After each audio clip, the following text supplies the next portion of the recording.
감사합니다. 오늘은 우리 교회 추수감사절을 지킵니다. 추수감사절 하면은 고정관념 하나가 있습니다. 11월 셋째 주 목요일.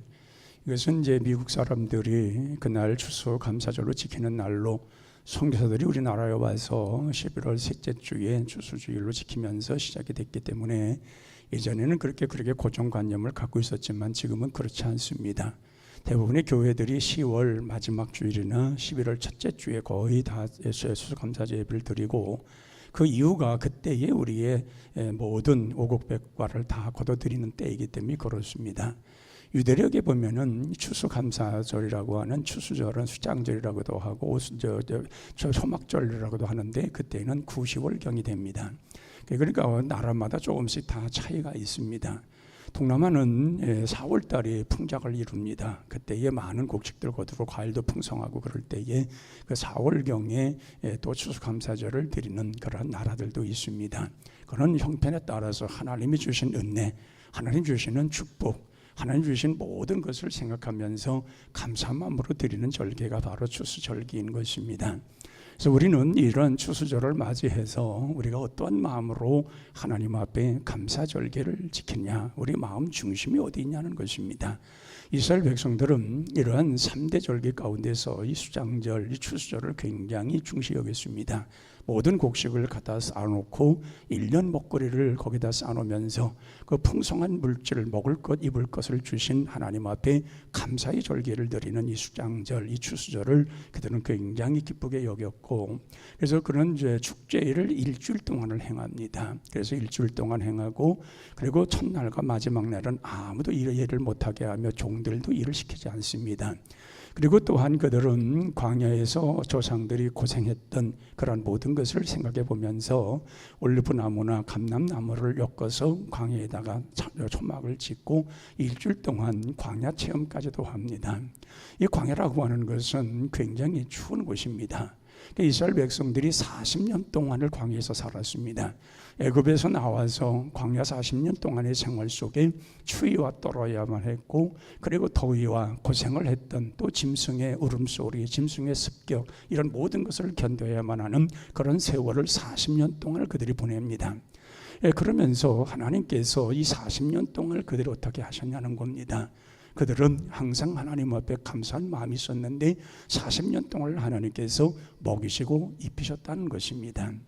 그리고 또한 하나님께서 추울세라 밤이 되면은 불기둥으로 그들을 인도해 주었고, 낮에는 너무 더워서 탈진할까 하여 구름기둥으로 시원케 해서 40년 동안을 광야에서 평안하게 살 수 있는 안정된 생활을 이루고 간 것, 그런 걸 보면서 조상들에게 행했던 하나님, 우리 조상들을 이끌어주신 하나님, 또한 조상들이 있어서 그것은 많은 숱한 어려움도 있었지만은 하나님께서 그 조상들을 통해서 이런 모든 일을 행하셨고, 또 우리가 이렇게 가나안 땅에 들어와서 땅에 들어와 이런 땅의 곡식을 먹으면서 기뻐하면서 하나님 앞에 영광을 돌리는 이 추상절, 이 추수절이 얼마나 기뻤겠냐 하는 것입니다.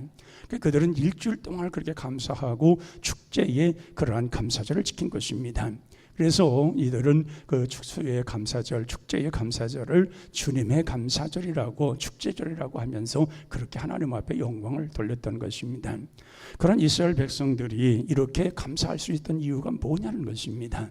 그들은 철저하게 하나님의 도우심, 하나님의 함께하심을 늘 믿었기 때문에 그렇습니다. 이스라엘 백성들은 아브라함을 선택할 적부터 이미 민족적 선택을 하나님이 하신 것입니다. 그래서 고린도전서에 보면은 사도 바울은 이스라엘 백성들이 홍해를 건너는 것을 세례를 받았다고 그렇게 표현을 합니다. 집단적으로 그들이 홍해를 건너는 순간에 세례를 받았다.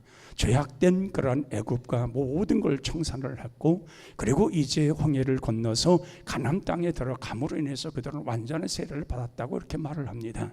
그 정도로 하나님께서 이스라엘 백성들을 사랑하시고 또 그들을 구원하셨고, 그들을 통해서 하나님이 이루시려는 이 모든 목적들을 이루어간 걸 볼 때에 그들은 감사하지 않을 수가 없었던 겁니다. 또한 그들이 40년 동안을 광야에 생활할 때에 매일같이 만나가 내려와서 먹었지만은, 그럼 매일같이 똑같은 음식을 먹었을 때에 그들도 상당히 지루했을 겁니다. 아마 여러분들이 매일같이 쌀만 먹는다든지 매일같이 빵만 먹는다든지 아니면 매일같이 어떤 다른 음식을 먹으면서 다른 음식을 전혀 먹지 않고 산다고 하면 그것도 지루할 겁니다. 근데 이스라엘 백성들이 하여튼 하늘에서 내려온 만나였기 때문에 하나님이 주신 것이니까 그걸 구워서 과자처럼 만들어 먹을 때에 분명 맛있는 음식이었던 건 틀림이 없습니다. 그렇지만 똑같은 것을 먹었을 때 그들이 원망하고 불평한 것을 보면은 그 맛이 아무리 과자 맛이 있어도 원망했던 그런 내용들을 보면은 우리가 기름가마에서 내려오는 기름 냄새 맡고 싶다, 참외와 외를 맡고 싶고 부추를 먹고 싶다, 그러면서 그들이 원망하고 불평했던 것을 보면은 아무리 맛있는 만나의 과자를 통해서 먹다 할지라도 그들은 그것으로 만족하지 못했던 것을 보게 됩니다. 그 생활이 40년입니다. 하루 이틀도 아니고 사흘 나흘도 아니고 그 40년 동안의 그런 생활을 하다가 그들이 가나안 땅에 들어가서 그 첫 곡식을 먹었을 때의 그 기쁨과 감격은 이루 말할 수 없을 겁니다.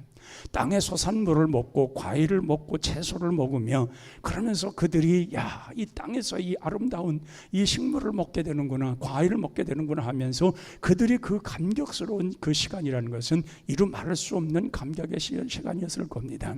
하나님께서 풍성한 그런 먹거리를 주시고 그런 모든 일용할 양식을 주신 걸 생각해 보면서 일주일 동안 축제하면서 하나님 앞에 감사절을 드렸을 때에 눈물로 기쁨으로 그렇게 감사를 드렸을 겁니다. 정말 우리가 생각해 보면은 우리는 정말 감사라고 하는 것은 입술로만의 감사가 아니라 정말 눈물의 감사가 있어야 될 것입니다. 하나님이 우리를 어떻게 하셨냐는 것입니다. 우리 하나님께서 우리에게 행하신 모든 것을 보면은 정말로 눈물 나는 감사가 많이 있습니다. 아마 여러분들이 한 해를 살아오면서도 그런 감사와 감격 속에 살아온 사람들이 있을 거예요. 어려움이 있을 때에 하나님께서 그 어려움을 이기게 하시고 심한 질병 속에 있을 때에 거기서 건져 주심으로 인해서 회복되게 하시고 여러 가지 나름대로의 여러 가지 환난 역경이 있었는데 그런 속에 하나님이 우리를 건져 주셔서 이끌어 주셨다는 걸 생각할 때에 이것이 얼마나 감사하겠냐는 거예요. 그리고 또 이 지구상에는 먹을 것이 없어서 마실 물이 없어서 숱한 고생을 하는 사람들, 정말 아프리카의 그 오지 같은 곳에서는 물을 제대로 먹을 것이 없어서 흙탕물, 그 버러지가 득실거리는 그런 물을 먹는 걸 여러분 TV에서 봤을 겁니다. 그러면 그런 나라가 있는데 또 먹을 것이 없어서 뱃싹 말라서 그냥 기아로 인해서 죽어가는 사람들이 많이 있는데, 그런데 우리가 이렇게 살고 있는 것, 마실 물이 풍성하고 먹을 양식이 충분하고 또 병원과 또한 여러 모든 시스템이 갖춰주어서 우리가 이렇게 늘 건강하고 살아가는 것, 이게 얼마나 큰 은혜냐는 것입니다. 근데 우리는 이러한 모든 은혜를 너무 쉽게 많은 것을 접하고 있으니까 진정한 감사를 모르지, 진정 그렇게 어려운 열악한 생활 속에 있던 사람들은 정말 이런 환경이 만들었을 때에 굉장히 기쁨과 감사를 누리게 될 겁니다. 아마도 우리가 3, 4년 전에 우리나라가 참 많은 어려움, 먹을 것도 마땅치 않고 우리는 정말 헐벗고 굶주린 때가 있었습니다. 그때 살아본 분들은 매년이 감사한 겁니다. 그땐 정말 제대로 먹을 것이 없고 물바가지에다가 물 퍼서 먹는 것이 음식이었고 정말 그들이 마음껏 먹을 수 없는 그런 생활을 늘 해왔던 우리의 부모님들이 왜 정말 그 모든 삶이 얼마나 핍절했겠습니까? 근데 오늘날 우리의 젊은이들은 그건 전혀 모릅니다. 이미 그런 세상을 만들어진가 태어났기 때문에 그렇습니다. 그러나 과거에 그렇게 되어지는 과정을 보면 그런 고생 속에서 어려움 속에서 정말 우리나라가 이만큼 잘 살게 되었고 또 우리 자신들도 과거에 보면은 지금보다 그때보다 지금 이렇게 잘 사는 걸 보면 감사한 것밖에 없지요. 그러니까 매년이 감사한 거예요. 하나님께서 매년 우리의 감사절을 지키지만 감사절을 맞을 때마다 감사한 거예요. 하나님께서 우리에게 이런 좋은 환경을 주시고 정말 먹거리를 충분하게 주시고 우리 생활 속에 복을 주시고 안정된 생활을 주시는 이 은혜가 얼마나 크냐는 거예요. 지금도 전쟁 속에서 죽어가는 사람들이 매일매일 일어나고 여기저기에서 숱한 어려움, 지진, 고통으로 죽는 사람이 수천 명씩 일어나고 이런 가운데서도 하나님이 우리를 이끌어주시는, 또 우리도 내년도 우리가 추수감사절을 맞이할 걸 생각해보면서 기쁨으로 하나님 앞에 찬양하며 주께 영광 돌리는 거, 이게 얼마나 큰 은혜냐는 것입니다. 그래서 이스라엘 백성들이 하나님 앞에 이런 감사절을 지키는 이유가 바로 그런 것이었습니다. 한 해를 돌아보니까 모든 것이 감사한 겁니다. 하나님이 지켜주셔서 외세의 침입을 막아주었고, 그리고 안정되게 하셨고, 늦은 비와 이른 비를 적당히 내려주셔서 풍성한 이런 곡식을 먹게 하시는 그 은혜가 얼마나 크냐는 것입니다. 그런 은혜로 하나님 앞에 감사하니까 또 하나님은 그 모든 백성들, 이스라엘 백성들이 하나님 앞에 감사하며 주께 영광 드리는 그 모습을 보시고, 또 새해에도 하나님께서 파종하게 하시고, 또 그래서 자라게 하시고, 또 열매를 거두게 하시고, 이게 반복적이면서도 하나님 앞에 정말 감사하는 이스라엘 백성들을 보면서 하나님께서 그러한 축복을 주셨다는 것입니다. 그리고 우리도 이러한 감사의 생활을 하면서, 그 추수감사절이라는 것은 옛날에 농사 지을 때 쌀가마 갖다 놓고 드릴 때가 감사절이지, 뭐 지금 이렇게 산업화되어지고 이렇게 도시화되어 있는데 뭐 무슨 감사하겠느냐, 그런 사람도 있을 수 있습니다. 그러나 우리는 그렇게 생각하면 안 되는 것입니다. 농경사회가 되었던, 시대가 변했던, 우리가 살아오는 이 과정 속에, 그 시간 속에 역사하시고 인도하신 분이 누구냐는 것입니다. 우리의 생명을 보존하시고 이끌어주시며 복되게 하신 분이 누구냐는 것입니다. 우리 가정과 우리 자녀들과 우리 직장과 사업장을 지켜주시면서 오늘날까지 살게 하신 분이 누구냐는 것입니다. 우리 믿는 사람들은 곧 그것이 하나님이심을 믿어야 될 것입니다. 그리고 그렇게 하나님이심을 고백해야 될 겁니다. 그럴 때 하나님은 그렇게 하나님 앞에 감사하고 감사할 줄 아는 사람들을 더 복되게 하시고, 또 그런 사람에게 더 큰 은혜를 주시는 것입니다. 그래서 이스라엘 백성들이 가나안 땅에 들어가서 이렇게 추수절을 지키면서 감사한 이유가 광야가 있었기 때문에 그런 거예요. 물론 애굽에서의 430년의 그 고단한 생활도 있었습니다. 그러나 거기에서는 땅의 소산물을 먹을 수 있었습니다. 거기서 자기들이 먹을 수 있는 곡식들을 먹을 수가 있었습니다. 그러나 광야의 40년은 그렇지 않았습니다. 그 광야의 40년의 생활은 낮과 밤과 싸워야 하는 그런 시간이었고, 그들은 먹는 것이 그 만나밖에 없는 단일 그런 식품이었습니다. 그런 상황을 보면서 가나안 땅에 들어와서 그들이 농사를 짓고 거기서 나오는 채소과 곡물과 과일을 먹으면서 하나님 앞에 기뻐하며 찬양하는, 이루 말할 수 없는 기쁨이요 찬양이었던 것입니다. 그렇게 감사하고 눈물로 흘리는 것입니다. 우리 하나님께서 큰 일을 이루셨다는 것입니다. 자기들을, 그렇게 수많은 사람들을, 그들을 정말 가나안 땅까지 인도해 주셔서 이렇게 은혜 속에 살게 하고 이런 풍성한 은혜를 주셔서 모든 것을 이렇게 환경을 만드신 하나님이 너무 감격스러운 것입니다. 그래서 그것을 생각해 보면서 그들은 감사하는 것입니다. 하나님께 크게 영광을 돌리는 것입니다. 이런 하나님, 정말 이런 우리를 사랑하신 하나님, 우리 민족과 함께 하신 하나님, 감사합니다, 감사합니다. 그러면서 추수절을 지켰던 것입니다. 그래서 우리는 이런 감사절을 맞이하면 정말, 그래서 우리의 과거를 어려울 때에, 또 어려웠을 때에, 또 고단했을 때에, 외로웠을 때에, 고독했을 때에 이런 것을 보면서 현재를 생각할 수 있어야 감사한 마음이 생겨나는 것입니다. 늘 풍성한 것만 생각하면은 우리는 그렇게 감사할 일이 별로 없게 되는 것입니다. 우리가 보면은 이제 코로나19가 서서히 이제는 다 끝나가는 시점에 와 있습니다. 코로나19라는 것이 누가 올 줄 알았겠습니까?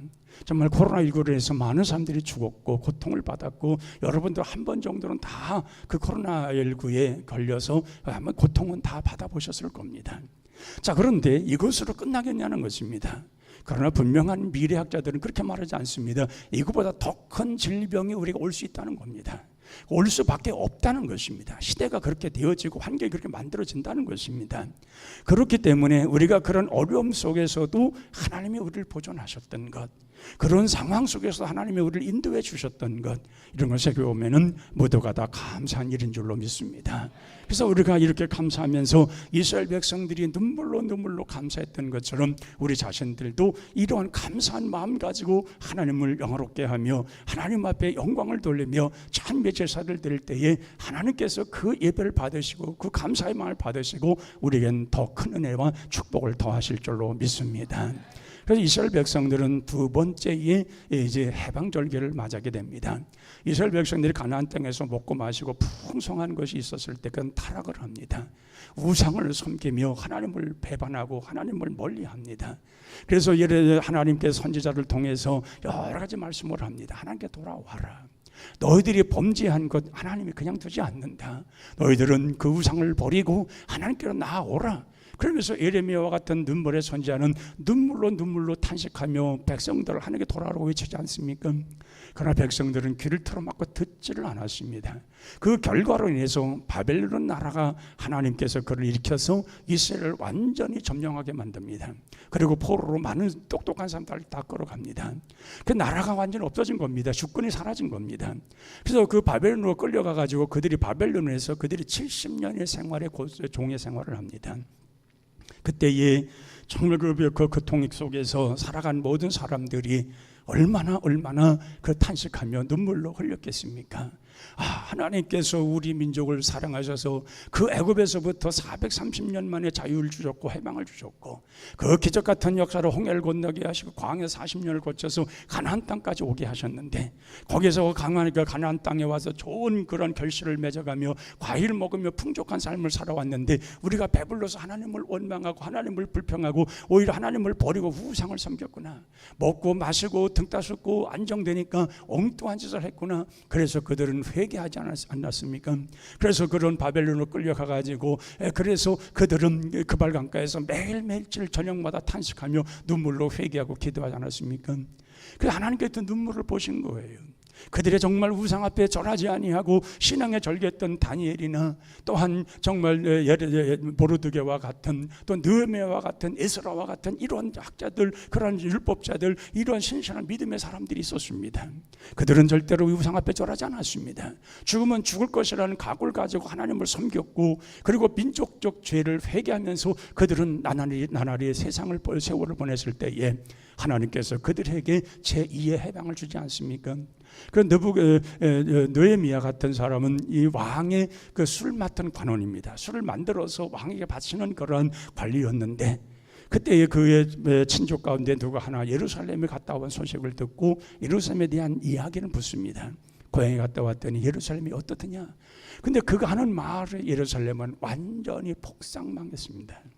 완전히 폐허가 됐습니다. 사람 살기가 어려워졌습니다. 이 말을 느헤미야가 듣습니다. 그래서 느헤미야는 그 말을 듣고 수심에 가득한 겁니다.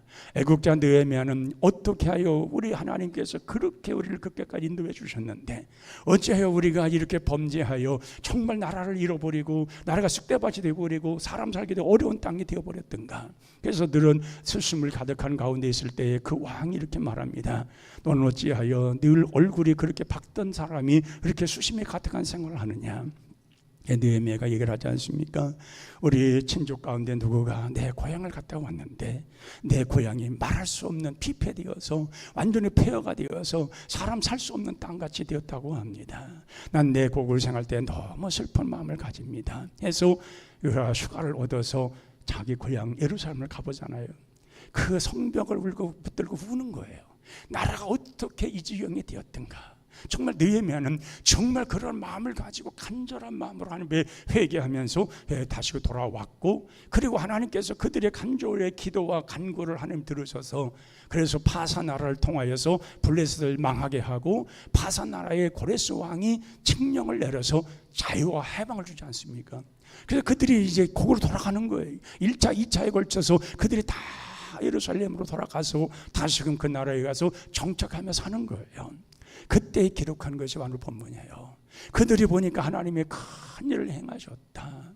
위대한 일을 하셨다는 거예요. 해방을 우리에게 주셨다는 거예요. 그러면서 하는 말이 정말 눈물을 가지고 나가서 씨를 뿌린 자가 기쁨으로 단을 거두리로다. 정말 몇십 년 만에 돌아와서 자기 고국 땅에다 씨앗을 뿌리는 그들의 심정은 이루 말할 수 없는 감동이 있었던 거예요. 그 눈물로 감사하면서 씨를 뿌리는 거예요. 타국에서 씨를 뿌리고 그리고 먹을 만큼만 자기들 가져오고 또 그걸 바쳐야 되고 이런 자유가 제한된 그런 생활에 70년 생활을 청산하고 고국에 들어와서 내 땅에서 내 고국의 땅에서 거기서 씨를 뿌리는 그들은 눈물로 씨를 뿌렸던 거예요. 그리고 그들이 하나님께서 복을 주셔서 또 풍성하게 해서 정말 이렇게 가을에 모든 곡식을 거둬들일 때에 다 산을 거둘 때 얼마나 부럽겠어요. 누가 뺏어가는 사람도 없고 이제는 우리가 심은 건 이거 다 우리의 것이고 우리가 먹을 수 있고 이제 하나님 앞에 감사할 수 있고 이런 걸 생각할 때 그들이 얼마나 감사했겠냐는 거예요. 그래서 눈물로 그들은 감사할 수밖에 없었고 감사하면서 하나님 앞에 추수를 지키면서 하나님 앞에 영광을 돌리는 것입니다. 그 눈물 없는 감사는 진정한 감사로 느끼지 못하는 것을 그들은 말하고 있는 것입니다. 눈물로 씨를 뿌려보지 아니하고서는 눈물로 하늘을 거두지 못하리로다. 정말 그들은 그러한 마음 가지고 눈물의 감사로 하나님 앞에 정말 기뻐하고 감사하며 하나님 앞에 영광을 돌렸을 때에 하나님께 그 눈물을 보신 거고 그들의 감사를 받으신 것이고 그들은 그 위에서 정말 하나님이 하시는 그 축복 가운데 놀라운 은혜와 평안함과 자비하심에 하나님의 크신 은혜를 이룬 것을 보게 됩니다. 그래서 그들이 돌아와서 이런 일들을 행하니 매년 이런 추수를 지킬 때마다 얼마나 감사했겠어요. 눈물로 찬양하면서 성전에 올라가면서 이 노래를 부르면서 하나님이 정말 큰 일을 행하셨다. 정말 세계 만국에 많은 사람들을 보내서 우리로 하여금 이런 참된 자유를 주셨다. 하나님이 우리를 이렇게 사랑하시는 그 하나님은 우리 하나님인 줄 우리는 믿는다. 그러면서 우리는 항상 하나님 앞에 이런 감사한 마음으로 씨를 뿌릴 것이며 또한 그 자라서 거둘 때는 눈물을 흘리며 기뻐하며 감사하면서 우리는 이 곡식을 거두리로다. 그렇게 노래하고 찬양하며 성전에 올라가서 예배를 드리는 거예요. 그런 마음을 가지고 하나님 앞에 가서 예배드릴 때 그 마음이 얼마나 감격스럽겠냐는 거예요. 하나님이 우리를 이렇게 사랑하시고 이렇게 인도하시고 이렇게 축복하신 하나님이신데 그 은혜가 얼마나 크냐는 거예요. 그런 마음 가지고 항상 하나님을 찬미하며 예배하며 주께 영광 돌렸을 때에 하나님께 이스라엘 백성들을 크게 축복하신 줄로 믿습니다. 그리고 우리가 이러한 추수절을 맞이해서 우리도 이런 감격스러운 눈물의 감사가 있을 때에 정말 힘껏 하나님 앞에 감사하면서 하나님의 영광을 돌릴 때에 하나님께서 그 눈물의 감사를 보시고 하나님께서 기뻐하시며 또한 우리는 이것으로 끝나지 아니하고 더 돌아온 새해에는 더 큰 것으로 더 축복하시는 하나님께서 우리에게 은혜와 축복으로 더하실 줄로 믿습니다.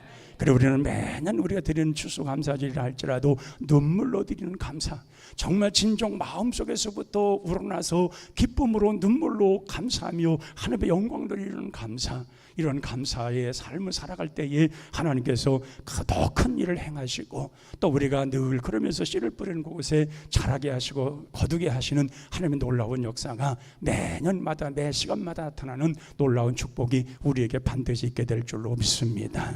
기도하겠습니다. 하나님 아버지, 정말 우리는 하나님의 크신 일을 보며 하시는 일을 보면서 많은 증거를 바라보면서 늘 기뻐하며 살아가는 저희들 되게 하여 주옵소서. 원래 시인이 눈물을 흘리며 씨를 뿌린 자는 기쁨으로 거두리로다 말씀하신 것 같이 울며 씨를 뿌려 나가는 자는 반드시 기쁨으로 그 곡식단을 거두고 돌아오리라 그렇게 고백했던 것처럼 우리도 하나님 앞에 이러한 감사와 이러한 증거가 있게 도와주시고 이러한 기쁨의 눈물의 감사가 하나님 앞에 영광을 돌리며 정말 그 하나님 앞에 상달을 돌릴 수 있는 그런 귀한 은혜가 늘 있게 하여 주옵소서. 그래서 이런 감사 속에 역사하시는 주님의 은혜를 더 체험하게 하시고 우리 매일매일 우리 주님과 더불어 늘 감사하며 살아갈 때에 정말 놀라운 하나님의 축복이 하늘로부터 땅의 기름민복으로 채워지는 귀한 역사들이 늘 나타나게 하여 주옵소서. 예수님의 이름으로 기도하옵나이다. 아멘.